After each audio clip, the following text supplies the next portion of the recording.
Shalom untuk kelas 9.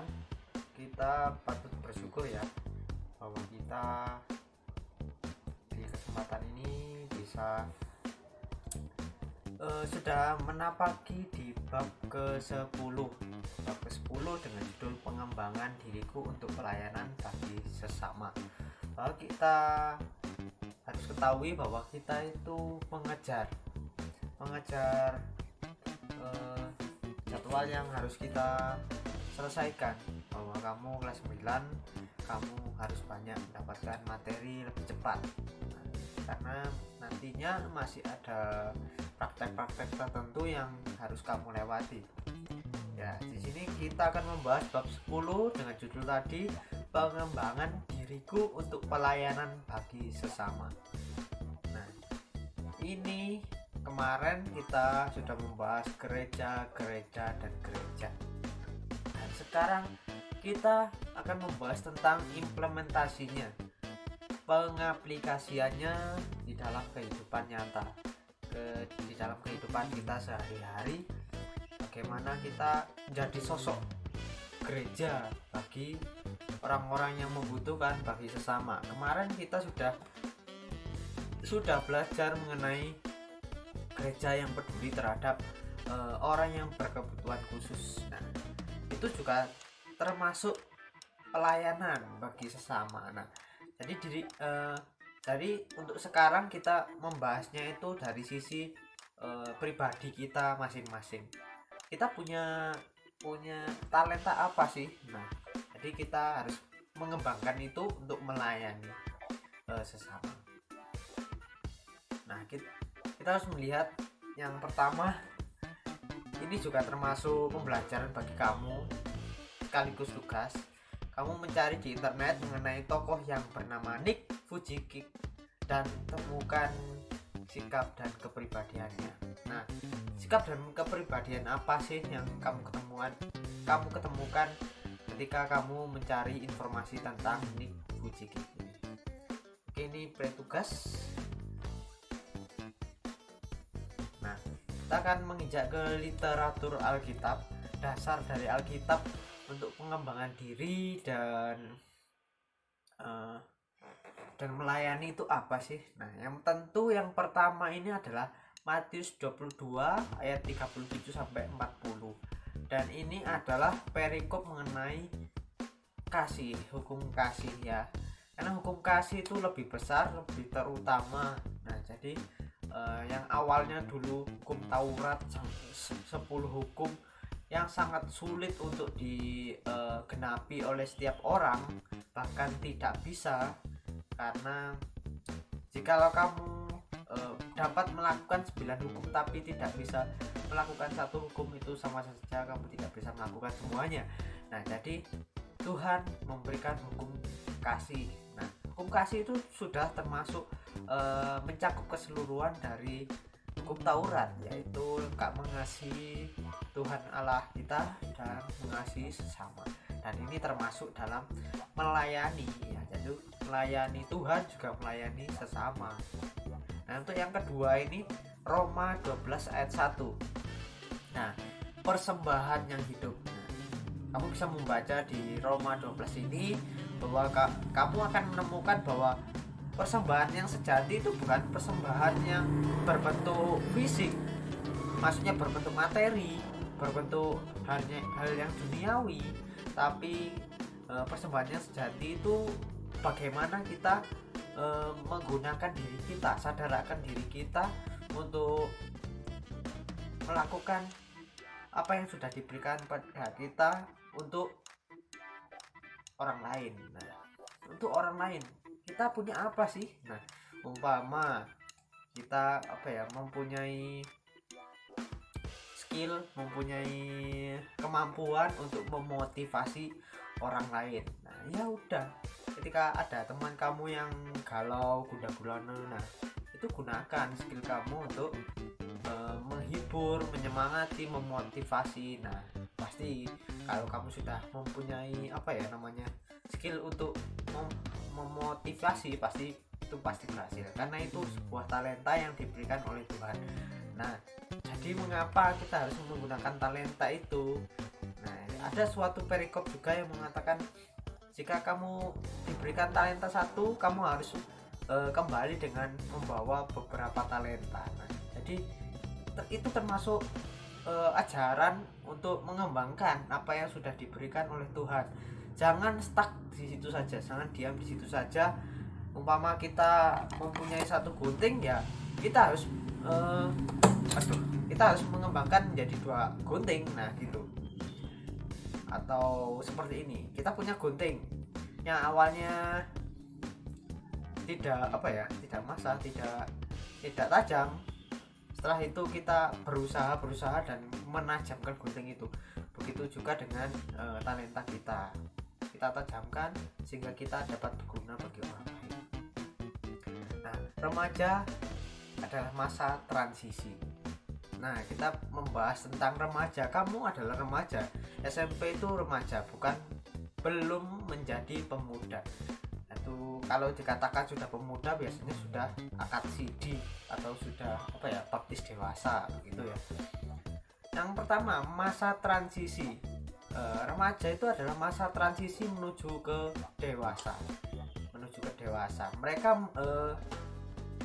masih dalam perjalanan apa saja sih? Nah, kita tahu perjalanan itu pasti memiliki suatu pertanyaan. Bertanya-tanya apabila kamu menuju ke tempat tempat ini, tapi kamu tidak tahu tujuan jalannya, pasti kamu harus bertanya-tanya, entah itu ke Mbah Google, entah itu bertanya kepada GPS. Tanya pada orang setempat. Nah, jadi itu remaja yang bertanya-tanya. Oh, sebenarnya itu aku itu gimana ya? Aku itu siapa? Kenapa saya dilahirkan di dunia? Saya dilahirkan di dunia itu untuk apa? Nah, jadi masih dalam lingkup kamu dalam bertanya-tanya. Ntar kira-kira saya besar nanti jadi apa? Jadi pilot, jadi pelaut. Nah, kita tidak tahu, makanya kita masih bertanya-tanya. Nah, masa keterbukaan. Nah, remaja itu adalah masa keterbukaan. Kenapa kok masa keterbukaan? Karena pada waktu remaja kita itu memiliki memiliki suatu keinginan, mungkin ambisi sehingga kita mengutarakan ambisi itu kepada siapapun. Nah, contoh, oh aku pengen jadi pilot, pasti kamu berbicara pada siapapun. Nah, keterbukaan ini pasti kamu utarakan pada siapapun. Pasti yang utama kamu mengutarakan pada seorang orang tua, ayah ibu. Nah, masa pengambilan keputusan, meskipun remaja ini masih dibilang masih bisa dibilang pelin-pelan, terkadang masih masih belum memiliki fondasi yang kuat. Umpama aku nanti menjadi aku nanti sekolah di SMK 5, contohnya seperti itu, di SMK 5. Nah, ketika sahabat kamu pergi ke SMK 10, wah aku bimbang, aku lek gak ambek koncoku iki koyo gak penak. Nah, itu kamu masih sulit untuk mengambil keputusan. Kamu masih memiliki keinginan yang dapat tergoyahkan, masih belum memiliki tekad yang bulat. Nah, jadi masa remaja ini harus kamu kelola dengan baik sehingga kamu dapat memiliki keputusan sehingga kelak nanti kamu dewasa, memiliki mindset, memiliki pemikiran yang tertuju pada satu poin, yaitu dapat berguna dan dapat melayani sesama. Nah, itu pasti setiap orang itu diciptakan pasti haruslah memiliki kegunaan dan manfaat bagi setiap orang. Nah, masa pengambilan keputusan ini kita bagi menjadi dua. Di sini mengetahui dan menerima kemampuan diri. Nah, di sini kamu mengenal kemampuan, bakatmu, talentamu yang sudah diberikan sama Tuhan. Kamu sudah sadar nggak sama talenta yang sudah diberikan Tuhan kepadamu? Entah itu talenta untuk main gitar, kamu bisa melayani. Nah, kamu sudah sadar nggak? Nah, atau kamu masih membentuk apa yang menjadi kemampuan diri kamu supaya kamu memiliki skill untuk dapat melayani. Nah, itu harus kamu pikir antara kemampuan bawaan dan kemampuan yang kamu buat sendiri, asah, itu harus kamu pergunakan nanti untuk melayani. Memantapkan kepribadian dengan nilai norma positif. Nah, mungkin kalau remaja itu memiliki pemahaman bahwa aku santai, aku bebas. Nah, tapi di dalam masyarakat pasti ada suatu peraturan atau norma yang harus kita taati.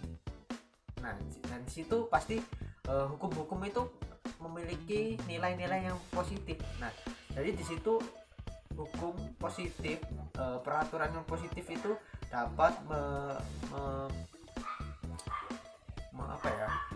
membangun kita untuk menjadi pribadi yang memiliki etikat yang baik, moral yang baik dan sebagainya. Nah, kalau itu semua adalah bekal kita untuk menjadi pemuda yang berguna, yang bermanfaat, yang dapat melayani kelak nanti dewasa. Nah, begitu. Sudah 12 menit, jadi kita percepat karena kalau mengirim ke grup itu cukup lama kalau durasinya lama. Nah, peran serta remaja dalam pelayanan. Remaja di tengah pluralistik harus siap melayani. Pluralistik itu adalah kehidupan yang bercampur-campur. Nah, kamu harus siap melayani. Kamu sebagai orang Kristen yang minoritas, kamu harus siap melayani. Meskipun kamu di tengah-tengah kelas, umpama kamu hanya seorang Kristen yang sendirian, di situ jangan sampai kamu minder, jangan sampai kamu putus asa. Kamu harus bisa melayani sesamamu. Jangan minoritas jangan dibikin pusing. Minoritas itu adalah kekuatan kamu juga, bahwa kamu sendiri berarti kamu diberikan tanggungan yang besar padamu. Bukan berarti kamu lemah, tapi karena kamu kuat, sendirian kuat. Nah, jadi itulah, jadi kamu tidak punya alasan untuk tidak melayani saat kamu di tengah-tengah pluralistik. Kita harus tetap melayani. Ya, yang pertama, komitmen untuk memperbarui diri. Nah, ketika di pluralistik, di dalam tengah-tengah masyarakat yang bercampur aduk, kita harus menjadi, kalau kemarin kita belajar tentang gereja yang memperbarui diri. Nah, kita harus juga memperbarui diri. Ketika kita mengetahui, ini perbuatan saya yang jelek, kita harus memperbarui diri jadi baik. Contoh perbuatan pertobatan yang sejati, kita tidak mengulangi kesalahan yang sama, juga tidak membuat kesalahan yang baru. Nah, kita harus tahu bahwa firman Tuhan juga mengajarkan hal yang benar. Nah, seperti itu. Nah, yang kedua, menyediakan diri dan mampu bertanggung jawab. Nah, kita garis bawahi bertanggung jawab. Kita mampu bertanggung jawab. Ketika kita melakukan sesuatu, kita harus menerima konsekuensinya dan merespon konsekuensinya itu. Jadi ketika kita sudah terjun ke suatu tempat, kita harus merespon, kita harus bertanggung jawab. Contoh, kamu terjun ke SMP 24, kamu sebagai orang Kristen di tengah-tengah SMP 24 yang bisa dibilang cukup muslim apa ya, tempatnya orang muslim, banyak orang muslim, dan bahkan sangat kental tentang muslimnya. Nah jadi kamu di situ harus benar-benar bertanggung jawab. Kamu tetap menjadi saksi, kamu tetap menjaga identitasmu, dan kamu dapat tetap melayani sesama tanpa pandang bulu. Nah sudah, ini tugasnya. Terima kasih. Jika ada yang ditanyakan silakan ditanyakan melalui WA pribadi kepada saya. Oke, terima kasih. Tuhan Yesus memberkati. Jangan lupa untuk yang belum melakukan tugas segera